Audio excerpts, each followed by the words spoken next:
Not when I asked a 10th grader to hand me his phone and he stood toe to toe with me in my 3rd trimester and said, "Make me."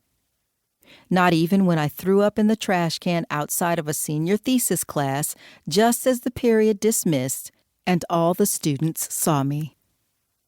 But this time, I called my husband and told him I felt like I was defending my humanity in front of those kids.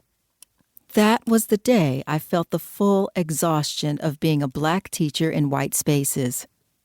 It was also the day I felt the full extent of my own ignorance about our nation's history and the ignorance that had been passed on to the next generation. That day I hit the wall of being the only Black teacher in the school and decided I needed to find the answers to the questions that stumped me. I finished out the school year, got pregnant over Christmas break, and wept that summer when I finally quit because I didn't want to leave. I loved teaching. I miss it just about every day. But I felt like I loved teaching more than it loved me. That still hurts. I was no longer teaching by the time I read Bell Hook's seminal teacher work, Teaching to Transgress. She described going to her all-Black elementary school this way. Almost all our teachers at Booker T. Washington were Black women. They were committed to nurturing intellect so that we would become scholars, thinkers, and cultural workers. Black folks who used our minds. We learned early that our devotion to learning, to a life of the mind, was a counter-hegemonic act, a fundamental way to resist every strategy of white racist colonization. Though they did not define or articulate these practices in theoretical terms, my teachers were enacting a revolutionary pedagogy of resistance that was profoundly anti-colonial.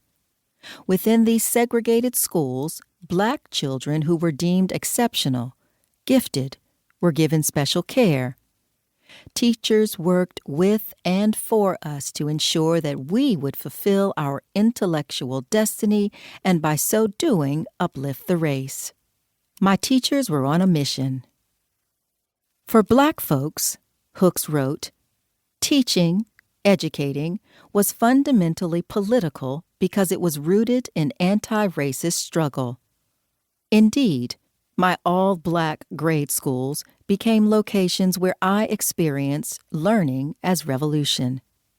Later, Hooks comments, to be changed by ideas was pure pleasure. Her memories of her education fit beautifully into the history of Black educators in this country at the turn of the century. The dust of the Civil War had settled, sweeping away much of the Black progress of Reconstruction. Finally vested with the freedom and citizenship they had long fought for, the formerly enslaved were learning to grapple with life in the Jim Crow South.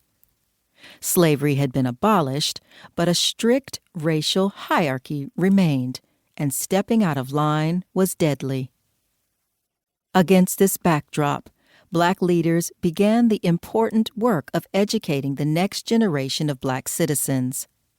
Prominent schools like M Street in Washington, D.C., and the Haynes Normal and Industrial Institute in Georgia cropped up to answer the call.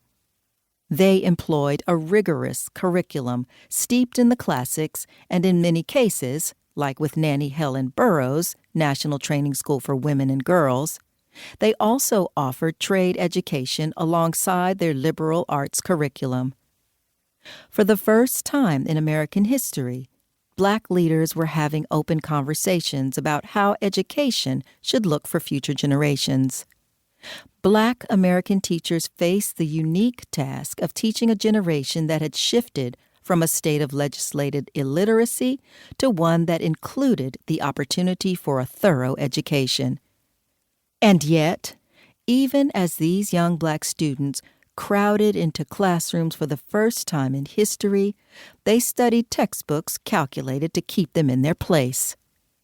Historian LaGarrett J. King writes, central to this approach of racial subjugation were K-12 social studies.